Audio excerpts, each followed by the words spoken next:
Hello, welcome to Scotty's Playtime. I'm Scotty, and I hope this works because I don't want to have to redo it. I've had to shut my fan off, the AC off, everything in this dark little room so that I can make this video. I have been waiting to make videos until I got out to my new room, which has lots of natural lighting, and it has windows on two sides of it, big wide windows to open, and it's going to have a whole new AC system that I won't have to shut off. But first of all, why am I making this video? Well, two things I just want to get off my chest. First, I just had a terrible scare. Ron had an 11:45 doctor's appointment. At 11:30, he calls me on the phone. He says that the nav system took him way down south, almost to the water's edge. And I'm thinking, okay, Ron, we'll figure this out. We got to get you to the appointment. How close are you? He got back to Coconut Point Road, which is where he needs to be, but I still didn't know how close he was to the doctor's office. So I read him the address. He put it in the nav system, and the nav system said he was within 100 yards. Okay, good. So I told him what road he needed to look for. He said, yes, it's coming up here. I need to take this right. I said, yes, you do. He takes the right. I said, now take either your first left or your second left. At that point, he starts to get all, I'm like, Ron, it doesn't matter which one. They go to the same place. Take one of them. So he takes the first one. Now, that brings you in kind of to the side of the building. You got to take a right and drive around it, halfway around it, to get to the entrance. I got him there. It's 5 minutes before his appointment. And he wants to talk about why he wasn't where he was supposed to be, considering he left over an hour early. And he kept saying to me, Scotty, it's not because I'm crazy. Scotty, I'm not crazy. Scotty, I'm not. And I kept saying, Ronnie, it's all right. Calm down. Calm down. We'll figure it out when you get home. Go to the appointment. You have to get in that door and sign in. So he does. And then I did some investigating of my own. The reason the nav system couldn't take him to the address was he never put it in to the phone, to the calendar.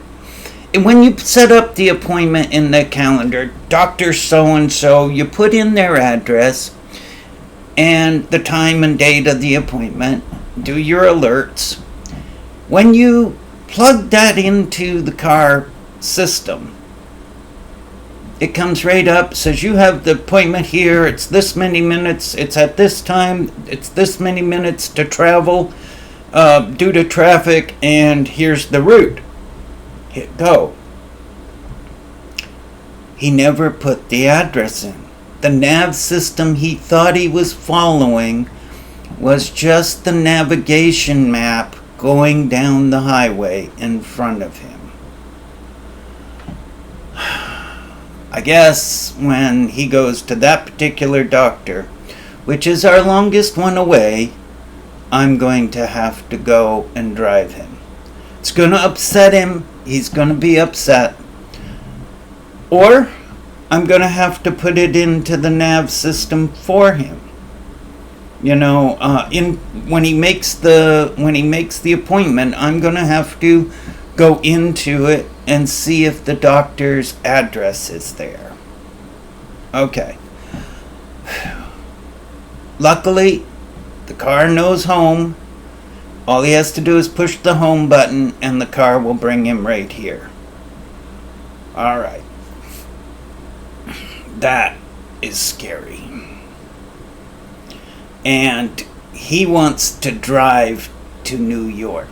Or not New York. to New Hampshire here in a couple of months.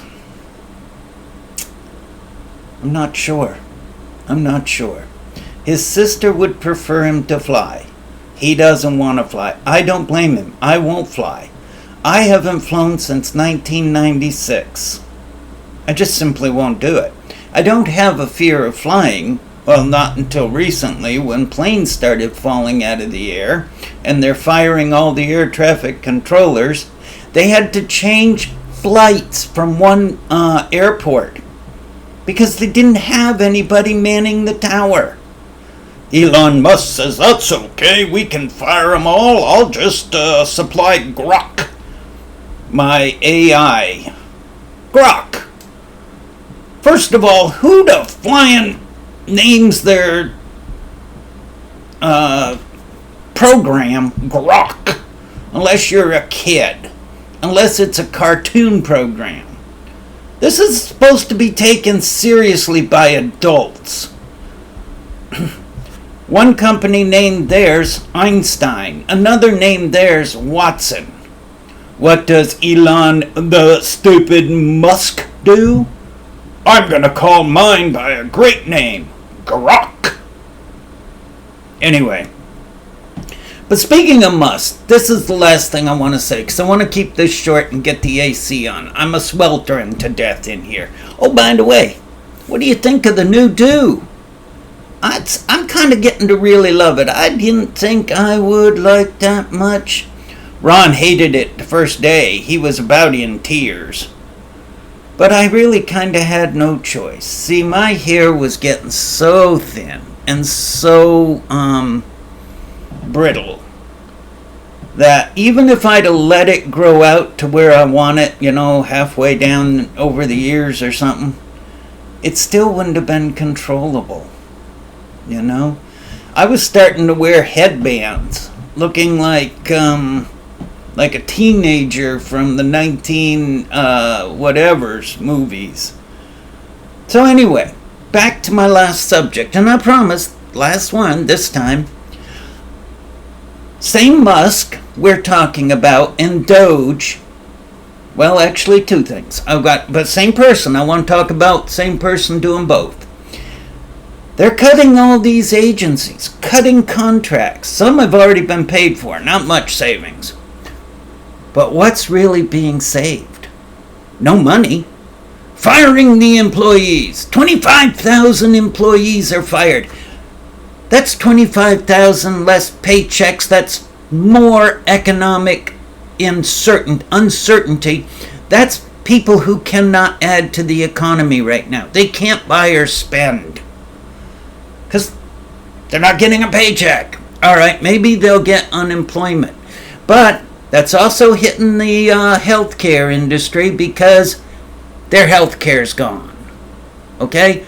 This is really a disaster for the economy and that. But, alright, it's saving us money. How? See,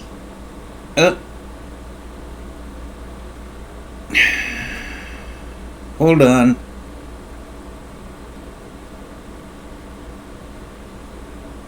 Okay, just a note from Ron, sorry, and I can't even...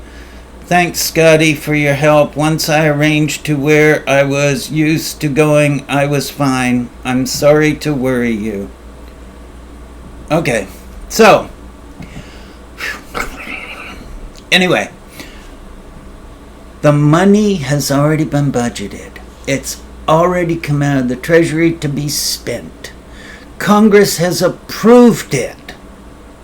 The money for the contracts spent. The money for the buildings, office furniture, all of it spent. And here's a couple of things I'm really bothered by. But all right, where's the money now? It didn't go back to the Treasury. The numbers didn't go back up. Congress didn't claw any of it back. So it's sitting there in these agencies with one or two people or half their people or whatever, and almost all of them controlled by a Trump flunky. Either a Trump flunky, or doge. Doggy, as I call it. From now on, when you hear me say doggy that way, I'm not talking about a lovable pooch. Those are doggies. Puppies, I call them. Nice pup you got there. Dog could be 105 years old. Look at that pup. You know, good shape. But doggy is now sitting on a slush fund of money. A pile of money that a Trump flunky can say, here, I'm transferring $2 million of my budget to ICE, to U.S. immigration, and we're gonna use it to bust these people out, plane them out, whatever. $6 million these operations are costing a day, somebody said. Who's paying for that? And oh my goodness gracious, by my dogs that love gravy, I read the other day that this little 2-week stunt of the 400 people they sent down to Guantanamo cost millions, tens of millions. Everything from using military planes that cost $200,000 an hour or whatever to breaking news, Yugoslavia or something, I don't know. Anyway, yeah, I have a lot of news alerts. I spend all my day doing news, reading news, laying in bed, watching news, whatever. So yeah, it's a slush fund. That whole thing, somebody had to pay for, because Congress did not appropriate the money. Stop and think about it. They never passed a bill for the president, convicted felon president in name only, Trump, to sign. So where's the money coming from? It's coming from these agencies that he's shuttering. One last thing on that. I should have written it down. I really should have. The America Initiative for Peace, or the United States Peace Initiative, or something like that. I got it up on a different program. I don't want to go look. Anyway, the building that 3 days Musk and his team tried to get into, it's an agency, it's a think tank started by Congress, funded by Congress, has nothing to do with the executive branch. Not an agency under the president's control. Doggy and their people showed up there demanding entrance and to be allowed into the systems. They didn't even get in the door. The security people said, no, you're not getting in. You don't have authority. You don't belong here. Well, the president doesn't control this agency. So they went away, came back a second day, tried it again, got told the same thing. Third day they showed up with an army of cops who told the security guards they'd be arrested, jailed, have their careers ruined, and maybe just some charges would be found to file against them. And so what'd they do? They looked around, they said, people run, we'll give you 5 minutes or so, but we can't. No. So they step aside. In comes Doggy. Doggy raids the place, goes through all the files, downloads it onto their own stuff, right? Throws the people out of the building. Literally threw them out. And Doggy put their own guy in charge of the agency. Remember, not an agency under the president. This is a think tank totally sponsored and run by Congress. So Doggy puts their own person in charge, and this morning I read that Doggy, the guy in charge of this agency, transferred their $500 million building to Doge, to Musk. That's why they demanded access. That's why they wanted the building, or wanted to get inside the agency. It was a building grab. They are... Okay, sorry about that. That's the third time this has happened. There's a setting or a switch somewhere I gotta get to. The video gets to a certain length and all of a sudden it just cuts off. I get a notice saying insufficient disk space. I don't know what disk it's running on. The primary has almost a terabyte of open space. I have a secondary backup of 500 gigabytes. I don't know. I'm getting to the point where I used to be able to sail through these programs. You know, within a couple hours I'd have a new operating system down or a new program down. Okay, that means I can't do that so much anymore. Ron still says I'm great at it when I fix one of the errors he's created, but no, not so much. Anyway, the last thing I was talking about was Doggy, Musk, one of his people. They grabbed this agency that didn't belong to the executive, wasn't under Trump's control at all, grabbed it, and then took the building and gave it to their own organization. That cannot stand. That can't be legal. Oh, by the way, another thing about the money, when the people that were fired were ordered by the court to be returned, they got back to their offices. It'd only been a matter of, 2 weeks, a week? Everything was gone, cleaned out. Computers were gone. Where are they? Who took them? Where's the hard drive with the information on them? Desks were gone. The Wi-Fi was shut off. You know, the Wi-Fi equipment was gone. The internet equipment. Everything. They didn't have desks. They didn't have chairs. The people came back to the office and were like, what are we supposed to do? They brought in folding tables, and I guess they had a few desks, some chairs. They brought in their own lawn chairs and crap, trying to make things work. This is what is efficient about Doggy.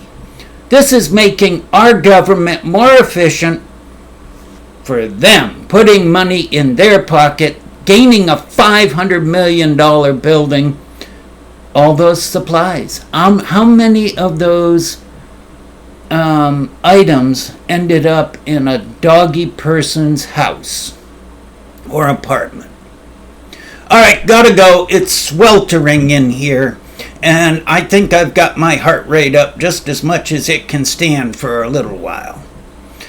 All right, thank you very much for coming to Scotty's Playtime. I'm Scotty, and now there's an off button around here somewhere.